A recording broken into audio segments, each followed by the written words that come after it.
The Connecticut River Conservancy and Passumpsic Valley Land Trust began tearing down the East Burke Dam on October 10th. The planning of the project started in 2000 and was started as a way to protect the environment. The dam will open up 99 miles of river for fish, sediment, and other organisms to travel through. Construction is expected to last 4 to 6 weeks.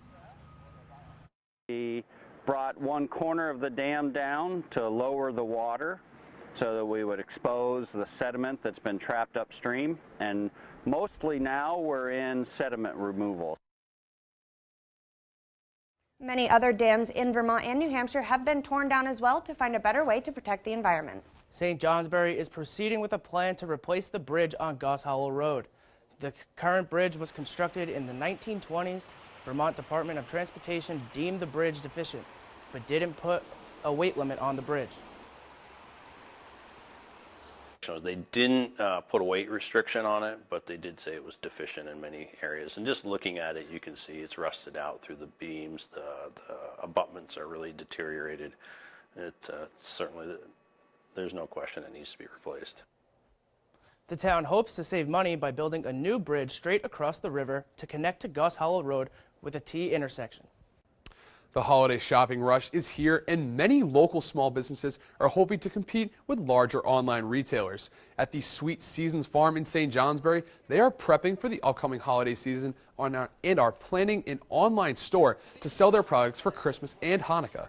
Owner Sue Haney says that although they are a small business, they still manage to draw attention to their homemade treats through online shopping and going to local craft fairs. What the online store presence does is it brings them back and they tell their friends. And then, believe it or not, we call our customers online. We'll call them, how did you like your products? And we'll call them to talk to them briefly. How was everything during your holiday season? Did you enjoy it? We follow up.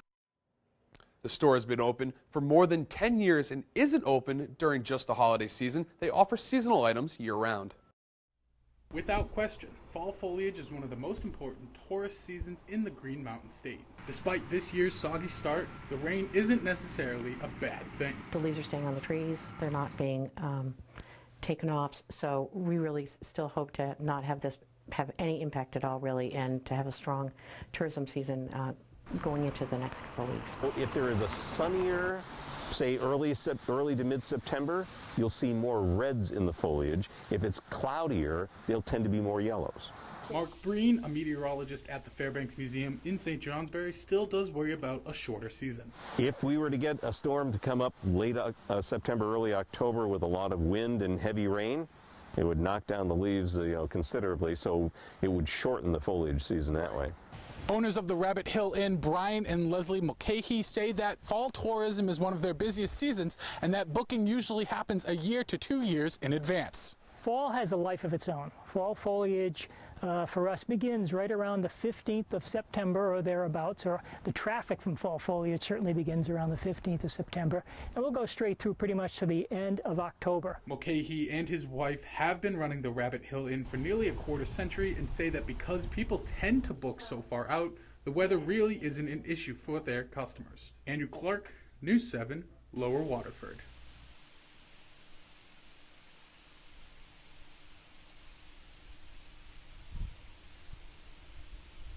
The Ashbel Good Enough Blacksmith Shop in Peacham is only open a few times a year, and today during the Fall Foliage Festival, the doors were open for a unique blacksmithing experience. The Fall Foliage Festival in Peacham attracts many people to the area. Right next to the town hall is the Ashbel Good Enough Blacksmith Shop. In the 1960s, it was just being used as a storage for a local farmer, and he donated it to the Historical Association because it was the historic blacksmith shop. Rebecca Washington is the assistant town clerk in Peacham and says that the shop is only open a few times a year. A few times throughout the year they open it and do some demonstrations. It's a really cool thing and bring kids to it. It's a really neat thing to see. Ed Schneider is a blacksmith and works with the Peacham Historical Association, giving demonstrations in the shop. And while many showed up to see a blacksmith working, Schneider says that this is a great teaching exercise for young children. so much of our education is oriented toward book learning and toward literacy, which is important and skill, but there's also intelligence in the hands and in the eyes and eye-hand coordination. Schneider got into blacksmithing because of his love for tools. To me, it's still a hardware store. If I need something, the question I can ask is, can I make it? If I can't make it, do I need to get something that's manufactured? The blacksmith shop is also open for more demonstrations on the 4th of July. Community members from all over the Northeast Kingdom gathered at Catamount Arts today to learn about French culture through the eyes of a music teacher. News 7's Josh Carrillo jams to the tune and shares this story. For Jeremiah McLean, love for French music started when he was just 3 years old. Moving from France to Hanover, New Hampshire after high school, McLean found similarities in the European and American cultures. Then it sort of became apparent to me that there's this great connection between music in France and here, and I sort of set out to learn a little more about how that happened. With all the gatherings he performs at, including today at Catamount Arts, McLean has just one objective. My goal is often to get people to be thinking about their own connections to their ancestors, like where did they come from? And again, if they're musical, what kind of music was part of their family a couple hundred years ago? That's what I'd like to have happen. Balancing teaching in addition to other lectures across the Green Mountain State, there is no doubt that McLean's passion for music will never waver. Say that I think music has certain properties that make it really valuable, especially in a world like we live in. Without music, it's sad. It would be a really sad place. So music is a good thing. It makes you happy, makes you feel something anyway. So it's a good thing. Josh Carrillo, News 7, St. Johnsbury. Town of Barnet has seen a pattern of vandal-type activity. Good evening, I'm Andrew Whalen. And I'm Matt Trudeau. There has been a number of those type of activities within the past month in the town. News 7's Dan Stein has the story. Barnet is a quiet town with a small community, but recent mischievous activities have been making some noise. The town has seen businesses and popular spots vandalized. I hope it's just childhood pranks, but really they should be held responsible.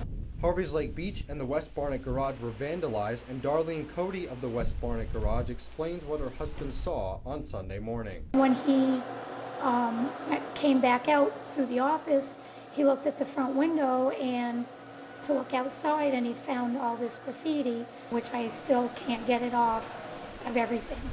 The graffiti is not all that's taken place. At the end of September, a town basketball court was littered with shell casings and bullet holes. Town resident Morris Roberts says his wife allegedly heard the shots because the court is near their home. I doubt very much that kids that are down there using the court would be doing something like that either.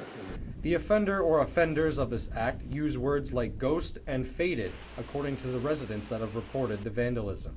Dan Stein, News 7, Barnet. Anyone with information is urged to contact the St. Johnsbury State Police Barracks at 802-748-3111.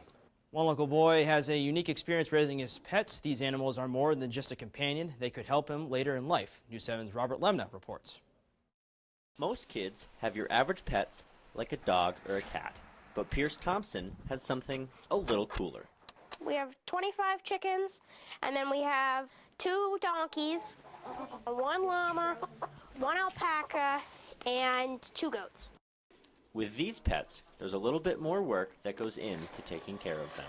They need water, hay, and grain. Well, grain is mostly a treat.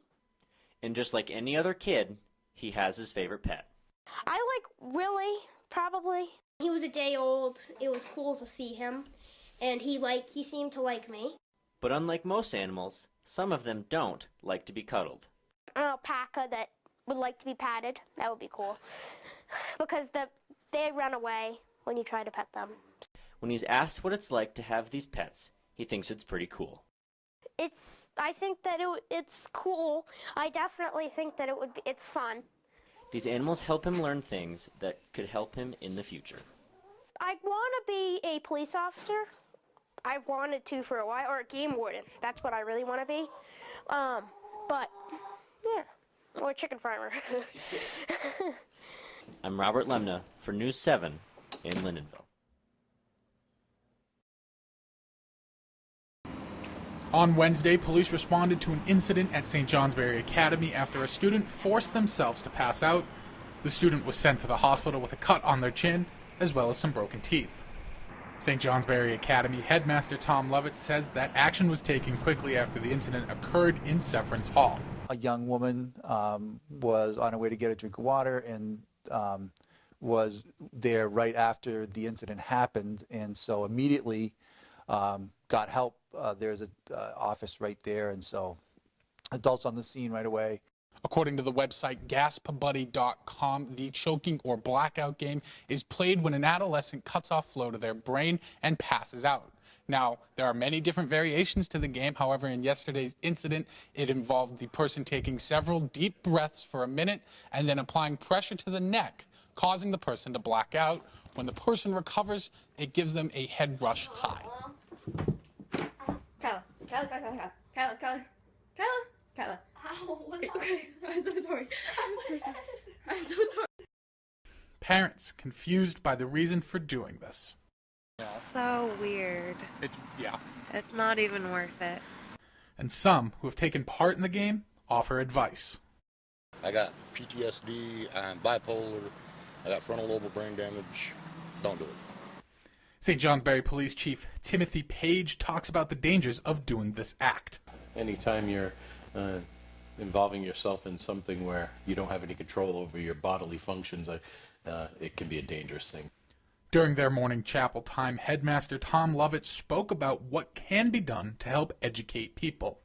We can be as vigilant as we want, and we work really hard to create a kind of community here where people are safe and healthy, but we're not everywhere, and we won't be everywhere. We won't be in their homes, we won't be at their friends' houses, so they need to know, they need to be aware of the dangers so that that can't be an excuse for making this decision. I'm hoping that after today, because they have the knowledge of what it does and because they know it's their responsibility to step up and stop it if they see it happening, that we can put an end to this game once and for all.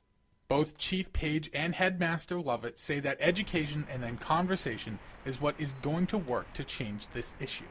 Andrew Clark, News 7, St. Johnsbury. Saturday was the first time that Linden Institute girls field hockey team had ever made it to a championship game. News 7's Andrew Whalen was in Burlington to catch all of the action. None of the other teams expected it out of us, and we just... It was supposed to be a rebuilding year for us, so our rebuilding year was one of our best years. In a so-called rebuilding year, the Linden Institute girls field hockey team was able to capture their first ever Division III championship. The win came Saturday, beating Stowe 2-0 at the University of Vermont. Linden took the lead early in the game on a goal from Lynch, and then added another one late in the first half, courtesy of Haley Ott. That was all Linden would need as they went on to win by that final. After the game, coach Roxanne Corser thought the team played well as a whole, but singled out one part for stepping up big in such a clutch game. Our defense hung right in there and kept them out. I thought the defense played extremely well today, but I thought the entire team came to play as a team. And after 60 hard-fought minutes with medals around their necks, the girls finally saw all their hard work pay off. I'm so excited. This has never happened before, so to be a part of this is just incredible. I know I'm speechless right now because we've been working for this since my freshman year. Andrew Whalen, News 7, Burlington. Bryson and Lynch also acknowledged their fan support both in personal and on social media.